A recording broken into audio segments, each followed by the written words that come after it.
Greetings, blessings. I'll leave the date in the description. It's a few days before Thanksgiving.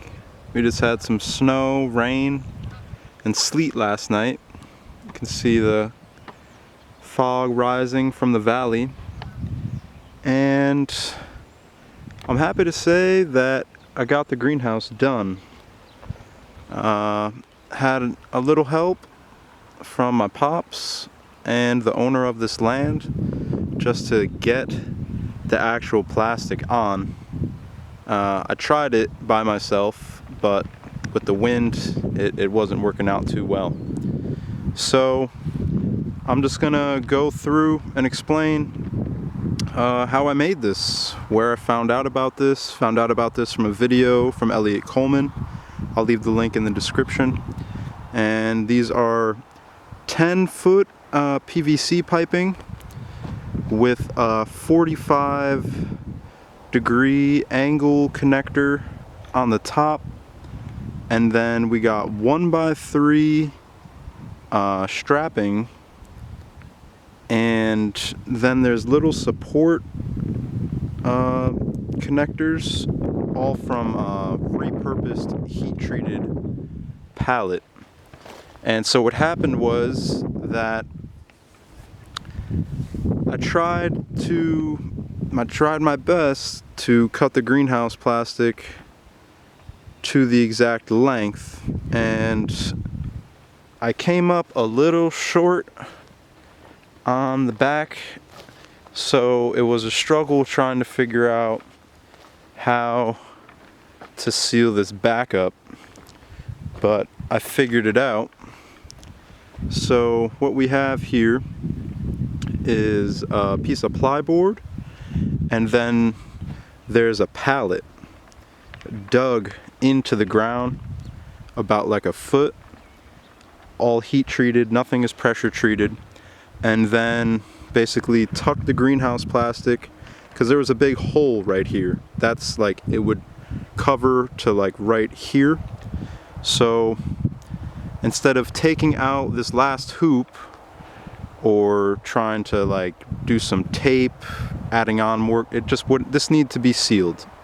So tuck the greenhouse plastic in between the piece of plyboard and pallet, and then drilled together with some more heat treated pallet pieces, and then seal the whole outside with wood chips.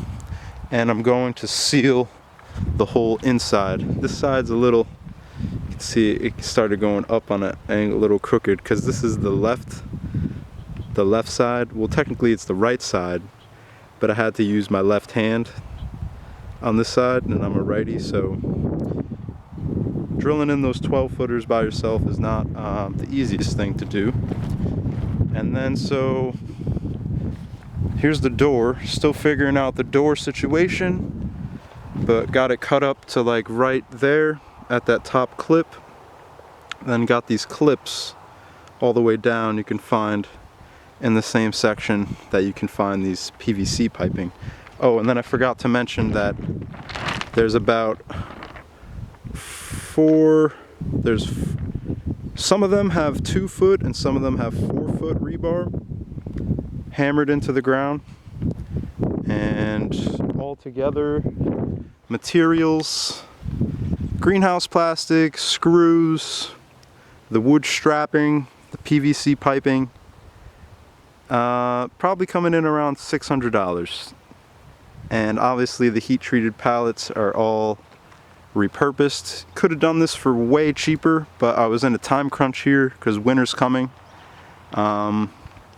Like I stated in a previous video, you could have done this all for free, like if you could find a repurposed carport and get some repurposed greenhouse plastic, but I just wasn't able to find those things in the time crunch that I was in. So take a walk inside, and really, I know it looks jank, but it's not, and it actually, you know, I learned how to do this from just watching videos and working on farms and observing other greenhouses. So there's the heat treated supports right there, and then right along we got the strapping drilled in, comes to the next one, and so on and so forth. Same for right here.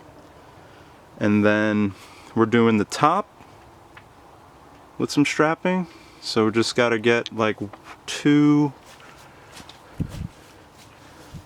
about two more 12-footers.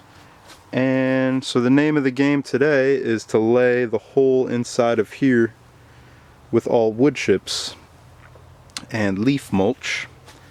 And I have a few kale, mustard greens, and lettuce at the old garden that I'm going to bring in here and try to overwinter. They're under an Agribon tunnel up at the other garden. That's pretty much what I have left there. And then to support this back wall, so we have the pallet.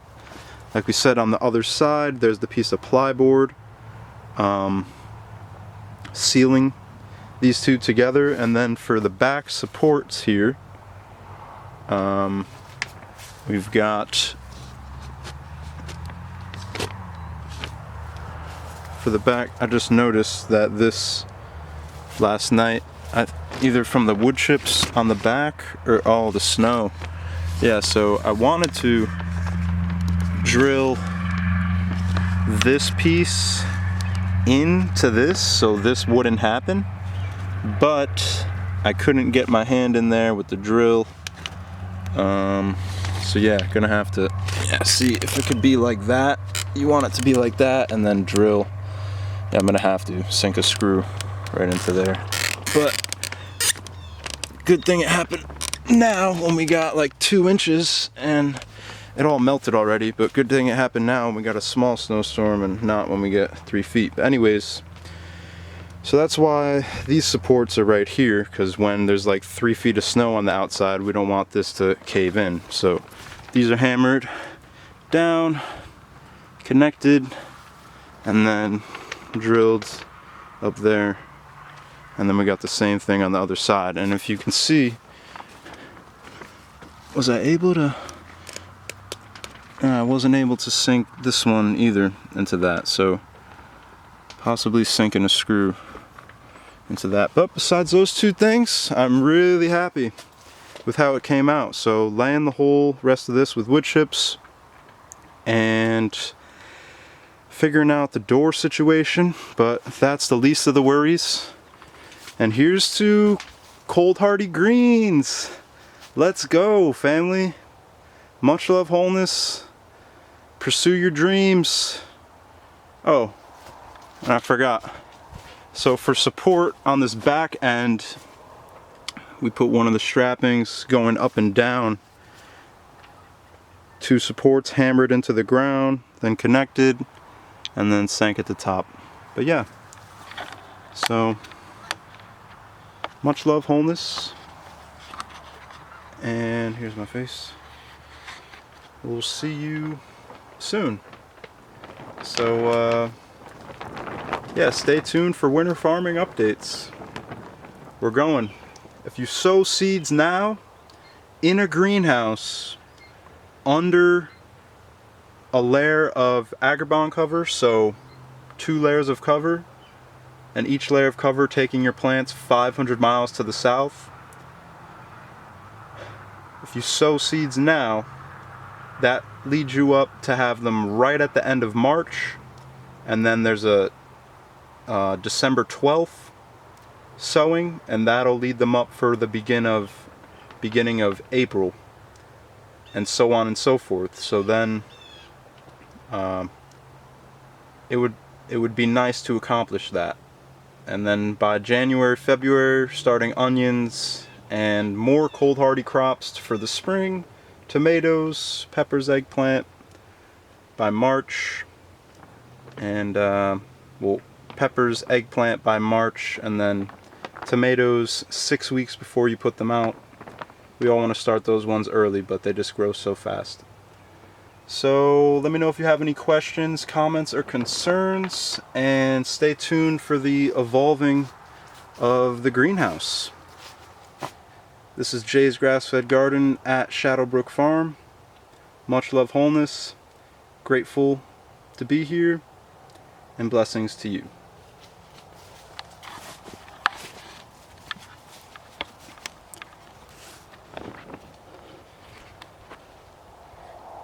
Just gotta lay these last 3 and the farm will be pretty much notched up.